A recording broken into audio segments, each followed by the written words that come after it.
Elon Musk's story often begins with innovation and space. However, his early chapters were written in South Africa. This was a nation deeply fractured by apartheid. Musk was born in Pretoria in 1971. He spent his first 18 years there. This period was a time of intense racial segregation.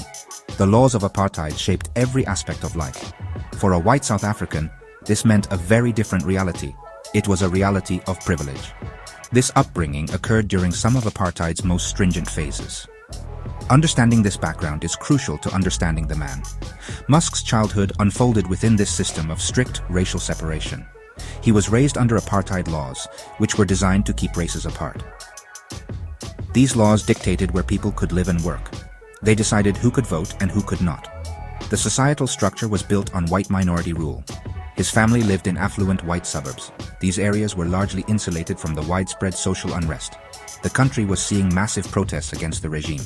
Yet, daily life for some remained shielded from this turmoil. This environment undoubtedly shaped his early worldview. His education took place in segregated institutions. He attended private all-white schools. Bryanston High School was one such school. Later, he went to Pretoria Boys High School. This was a prestigious institution. It was modeled after English private schools. While Pretoria Boys High admitted its first black student in 1981, the environment was still predominantly white. The curriculum and social setting reflected the era's segregation. These formative years were spent in spaces that reinforced the era's racial hierarchy.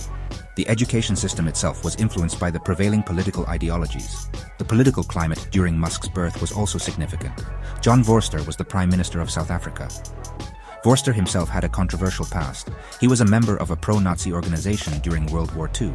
His government promoted Christian nationalism. This ideology shared similarities with fascism. It heavily influenced the education system. Values taught often aligned with the government's agenda.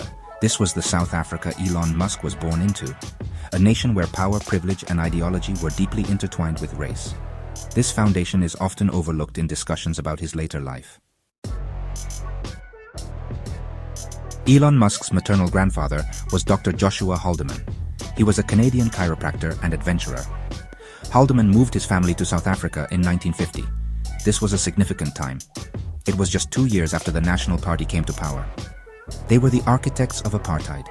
Haldeman's reasons for moving were not merely for a change of scenery. Reports suggest he was a supporter of the apartheid system. He relocated to South Africa specifically to support this newly established regime. This move placed the family directly within the framework of institutionalized racial discrimination from its early days. Apartheid laws in the 1950s were particularly aggressive. They were designed to systematically disenfranchise the black majority. These laws drew comparisons to the Nazi Nuremberg laws. They stripped non-white South Africans of their rights. They enforced strict segregation in all public and private life. Haldeman's arrival coincided with the implementation of these foundational apartheid policies. Living in South Africa at this time meant navigating this deeply unjust system. For supporters, it meant endorsing a society built on racial supremacy. This context is vital for understanding the family's early positioning in the country. Before his move to South Africa, Haldeman had a notable political history in Canada. He was the leader of the Canadian branch of Technocracy Incorporated. This was a movement that gained traction in the 1930s. Technocracy advocated for a government run by technical experts. However, it also had distinct fascist overtones. The movement was viewed with suspicion by many. Its ideas about social organization and control were controversial. Haldeman's leadership role in such an organization points to his early ideological leanings. These leanings appear to precede and align with his later support for apartheid.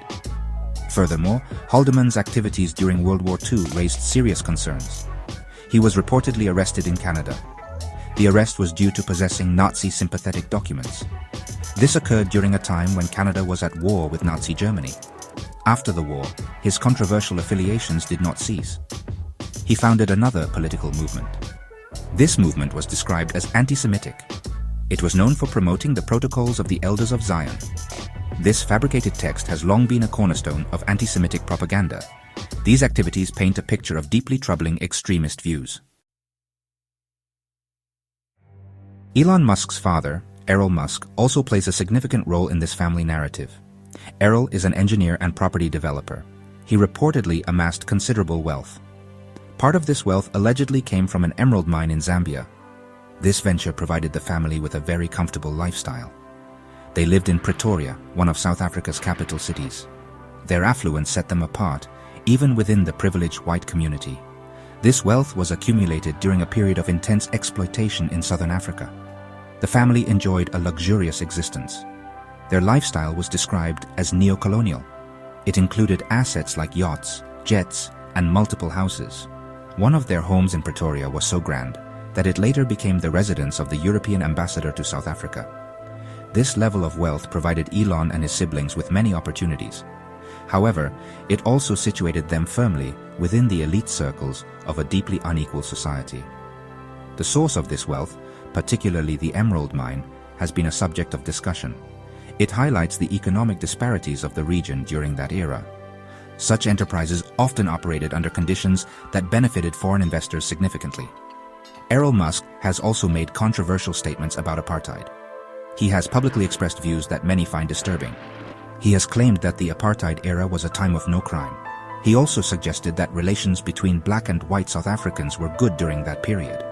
These assertions starkly contradict historical accounts and the lived experiences of millions of black South Africans. Historians and activists have extensively documented the brutality and injustice of apartheid.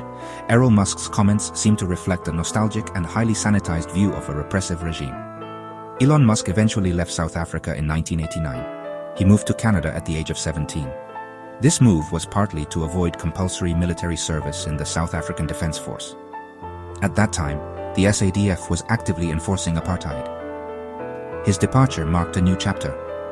However, his formative years were deeply influenced by his family's status and views.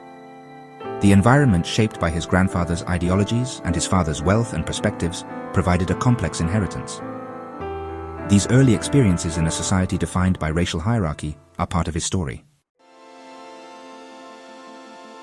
In recent years, Elon Musk has become increasingly vocal about South African politics. His comments often generate significant controversy. He has strongly criticized the Land Expropriation Bill. This bill, signed into law in January 2025, allows the government to take private land for public purposes. In some cases, this can be with nil compensation. Musk has framed this as detrimental. His criticisms tap into long-standing debates about land ownership and reform in post-apartheid South Africa. These issues are deeply sensitive and historically charged. Musk has also repeatedly amplified claims of a white genocide occurring in South Africa. He often references farm murders. He also points to the rhetoric of Julius Malema, leader of the Economic Freedom Fighters Party. These claims are highly contentious. The South African government has denied these allegations. A recent court ruling stated that claims of a white genocide are clearly imagined and not real.